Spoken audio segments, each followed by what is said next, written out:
ಅದಕ್ಕೆ ನಾನು ಫಸ್ಟ್ ಹಂಗೆ ಹೇಳಿದ್ರೆ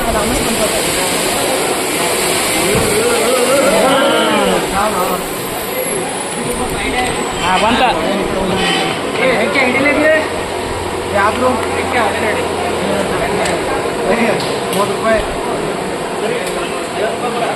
₹30 ಅವನಿಗೆ ಕೊಂಡ್ರು ಮಾಡ ಇದಕ್ಕೊಂದು ನಿಧಿ ಇಟ್ಬಿಡ್ಬೇಕಿಲ್ಲ ಬಿಸಿ ಮುಟ್ರೆ